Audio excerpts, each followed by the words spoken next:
Mobil sedang mengangkut barang di desa.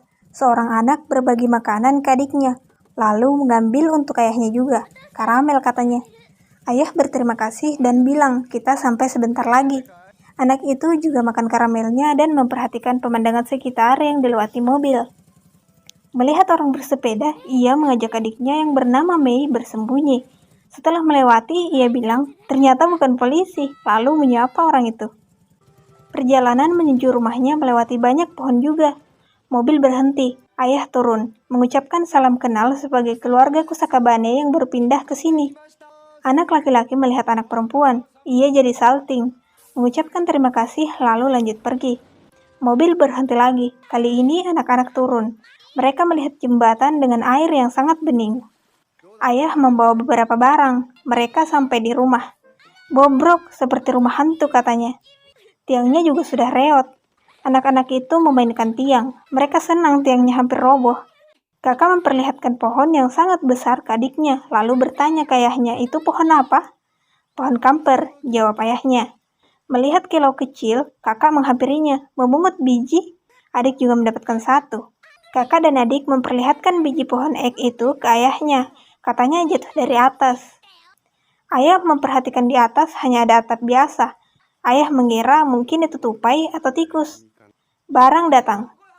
Ayah mau membukakan pintu di situ dan menyuruh Satsuki membuka pintu yang di belakang. Satsuki dan Mei berlari. Lewat. Saat pintu dibuka, mereka kaget. Segerombolan hitam kabur kemana-mana.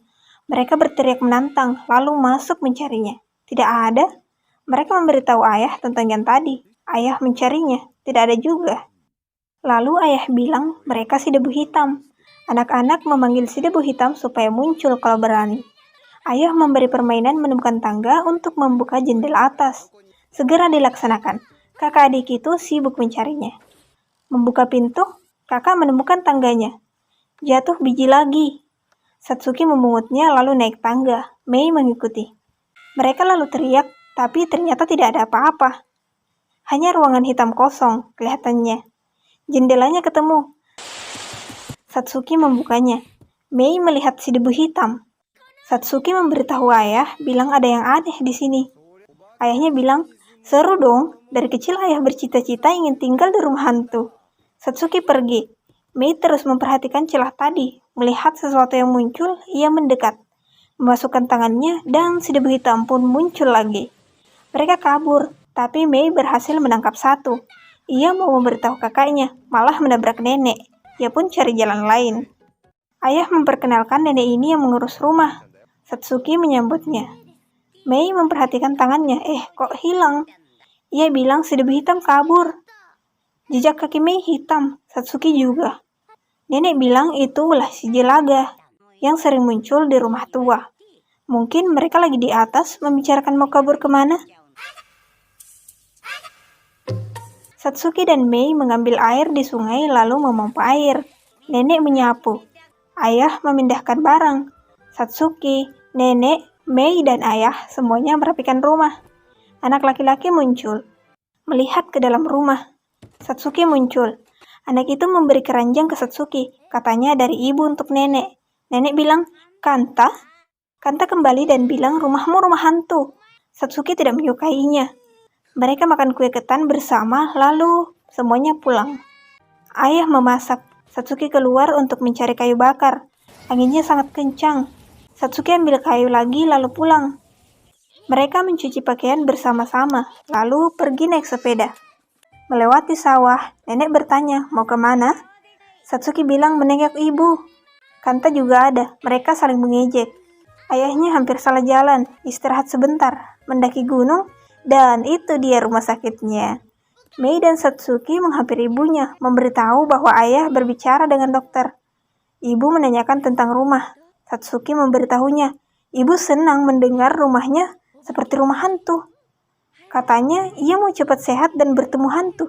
Ibu memuji kuciran rambut Mei, lalu menyisir rambut Satsuki. Katanya mirip rambut ibu waktu kecil. Ayah datang, mereka pun pulang. Ayah memberitahu kalau sebentar lagi ibu boleh pulang. Pagi hari, Satsuki dan Mei membangunkan ayah. Satsuki memasak. Ayah minta maaf karena telat bangun. Satsuki bilang mau bawa bekal, jadi dia yang buat. Satsuki juga menyiapkan bekal untuk Mei. Teman memanggil Satsuki. Namanya Michiko. Mereka berangkat bersama. Ayah mengerjakan sesuatu. Mei bermain di sekitar rumah. Memberi bunga. Ayah jadi toko bunga katanya. Mei mengusili kecebong. Bermain dengan ember bocor. Ia melihat biji lagi. Ia pun mendekatinya. Ternyata ada beberapa. Ia mengumpulkannya. Ada sesuatu yang bergerak, seperti kelinci. Mei mengikutinya. Sadar ia diikuti, ia pun kabur. Mei mengejarnya. Melihat kemana-mana, kosong. Hewan itu muncul lagi, kali ini dengan temannya. Mereka dikejar Mei terus. Mei terbentur, ternyata jalan mereka kecil. Mei menunduk dan masuk, topinya ketinggalan di luar. Mereka kabur ke pohon. Mei melihat ada biji pohon ek lagi. Ia pun mau mengambilnya dan tergelincir. Jatuh deh. Sampai di tempat yang indah. Ada sesuatu yang besar di sana. Mei mengganggunya. Terangkat naik. Makhluk itu membuka mata tapi mengabaikan Mei. Mei mendekat menyentuh hidungnya. Makhluk itu bersin. Mei naik lagi. Makhluk itu menguap. Mei mengikutinya. Makhluk itu terbelalak. Ia bermain dengan Mei. Mei bilang nama makhluk itu Totoro. Ia mengelus Totoro dan ikut tidur juga. Duo kabur tadi memperhatikannya.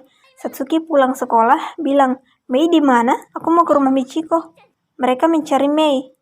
Satsuki melihat topi lalu masuk ke lorong pohon juga. Ia menemukan Mei yang tidur di sana. Ia memarahi Mei karena tidur di situ. Mei mencari Totoro. Ia memberitahu kakaknya tentang tadi. Mei menuntun mereka ke lorong tapi malah keluar di dekat rumah. Mei mencobanya lagi, tapi hasilnya tetap sama. Ia tidak bisa menemukan Totoro. Ayah bilang, ia tahu Mei tidak berbohong, tapi belum tentu Totoro muncul lagi. Ayah mengejek mereka pergi. Di sana ada pohon kamper. Mei mencari lubang di pohon, tapi tidak ketemu. Mereka balapan sampai rumah. Satsuki menulis tentang kejadian tadi. Terlihat Totoro meniup sulingnya bersama teman-teman. Mei dititipkan. Satsuki buru-buru ke sekolah. Kanta masih memegang telur dengan santuy. Suasana di sekolah. Kanta memandangi Satsuki. Ia keciduk guru. Teman-teman pun menertawakannya. Satsuki melihat keluar jendela. Ada Mei. Ia meminta izin keluar sebentar. Teman-teman melihat Satsuki keluar. Satsuki menjelaskan kalau ayah ke kampus, jadi Mei harus tunggu di rumah sama nenek. Mei mau ikut kakaknya. Ia pun ikut kelas. Ia menggambar. Teman-teman menanyakan apa itu? Mei jawab, Totoro dayo. Satsuki berbisik, jangan berisik. Langit mendung. Satsuki dan Mei kehujanan. Mei jatuh. Satsuki membersihkan wajah Mei sambil berteduh. Kanta lewat, pura-pura tidak lihat. Lalu berbalik dan memberikan payungnya. Ia berlari pulang dengan senang. Mei bilang, payungnya bolong. Di rumah mereka makan bersama. Satsuki bilang, ayah lupa bawa payung. Di rumah Kanta, ia dimarahi ibunya karena Kanta bilang lupa bawa payung. Kanta melihat Satsuki, ia buru-buru sembunyi. Satsuki memberi payung ke ibu Kanta dan berterima kasih. Setelah mereka pergi, Kanta lanjut main. Dua bersaudara sampai di stasiun bus, tapi ayahnya tidak datang-datang. Mei sampai mengantuk menunggu. Jadi Satsuki menggendongnya. Di balik payung ada sesuatu. Satsuki melihatnya, oh ternyata itu Totoro. Satsuki menawarkan payung dan mengajari Totoro cara menggunakannya. Rintik hujan dari daun jatuh ke payung. Totoro menyukainya. Jadi ia melompat supaya airnya jatuh lebih banyak. Mei terbangun. Bis datang, tapi bis itu bis kucing, bukan bis bapaknya Satsuki. Totoro memberi hadiah lalu pergi. Bis datang lagi. Kali ini tidak song, beneran ada bapaknya di situ. Mereka kasih tahu ke bapaknya kalau tadi ada Totoro. Mereka pun pulang bertiga. Satsuki memberitahu semua ke ibunya tentang hadiah dari Totoro yang isinya biji-bijian dan mereka menanamnya di samping rumah. Setiap hari, Mei menunggu tunasnya tumbuh sambil jongkok kayak kepiting.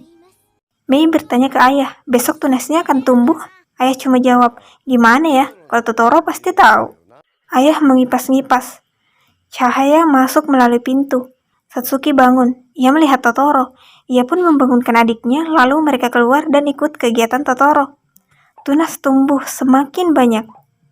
Pohonnya tumbuh luar biasa sampai gak masuk akal. Sangat besar. Totoro mengeluarkan gasing. Mereka pun terbang naik gasing. Melewati sawah. Satsuki bilang, mereka jadi angin. Totoro dan gengnya nongkrong lagi di atas pohon sambil tidur dengan dalan. Pagi hari, Satsuki dan Mei bangun. Pohonnya tidak ada, tapi tunasnya tetap tumbuh. Katanya seperti mimpi. Laki-laki berseragam datang ke rumah membawa telegram. Tidak ada orang. Penghuni rumah sedang panen di kebun nenek. Setelah mencuci sayur, mereka memakannya. Kata nenek, bagus untuk kesehatan. Jadi Mei mau memberi jagung yang ia petik ke ibunya. Kanta datang membawa telegram dari rumah sakit. Satsuki tahu nomor tempat kerja ayahnya, tapi mereka tidak punya telepon. Jadi nenek menyuruh Kanta mengantar Satsuki ke rumah utama untuk pinjam telepon. Mei juga ikut meski dilarang. Mei jatuh dan langsung bangkit, tapi terlanjur kehilangan arah. Satsuki menelpon ayahnya. Ayahnya bilang kalau sudah nelpon ke sana nanti akan dikabari. Jadi Satsuki menunggu sebentar di sana. Mei yang nyasar ketemu kambing. Satsuki dan Kanta jalan pulang. Satsuki memberitahu kalau ibunya tidak bisa pulang Sabtu nanti. Mei ngambek, ia tidak mau terima kenyataan. Satsuki marah. Mereka bertengkar. Satsuki pergi dan Mei menangis. Kanta bingung mau apa. Satsuki dan Mei tiduran di lantai. Nenek mengambil cucian, juga menyemangati Satsuki. Satsuki menangis. Mei melihat itu, ia pun memakai sendalnya dan pergi sendirian sambil menggendong jagung. Nenek dan Satsuki mencari Mei. Satsuki ngeh, mungkin Mei pergi ke rumah sakit. Nenek bilang orang dewasa pun butuh waktu 3 jam. Nenek menyuruh Kanta memberitahu ayahnya bahwa Mei hilang. Satsuki terus lari mencari Mei. Ia juga bertanya ke orang-orang tentang apa melihat anak perempuan umur 4 tahun yang lewat sini. Tapi tidak ada yang melihatnya. Sudah sore, Satsuki terus mencari. Kaki Satsuki sampai lecet, tapi ia tetap mencari. Ditemukan sendal di sungai. Dikiranya itu sendal Mei, tapi Satsuki datang dan bilang, itu bukan milik Mei. Satsuki melihat pohon besar, ia langsung pergi. Berlari menuju ke tempat Totoro. Ia minta tolong untuk bertemu Totoro, karena adiknya hilang dan sudah mau malam. Satsuki tersandung dan langsung sampai ke tempat Totoro. Ia minta bantuan Totoro untuk mencari Mei. Totoro pun tersenyum dan terbang ke atas pohon. Ia memanggil bis kucing. Satsuki baru tahu kalau orang lain tidak bisa melihat bis itu. Satsuki naik bis. Pengaturan tempat tujuan. Bis berangkat. Melewati nenek dan sawah. Melewati pepohonan. Lewatin listrik dan kabel listrik. Mei duduk galau lalu memanggil kakaknya. Baru memulai nangis, kakaknya sudah datang. Mereka berpelukan. Mei minta maaf. Bis mau mengantar mereka ke rumah sakit. Ibu dan ayah berbincang. Satsuki, Mei dan Bis menonton mereka. Ada jagung di jendela. Ibu bilang seperti melihat Satsuki dan Mei tertawa di pohon pinus. Satsuki dan Mei pun pulang. Mereka bertemu nenek dan Kanta. Jalan berempat. Totoro dan geng meniup suling seperti biasa. Dan tamat guys.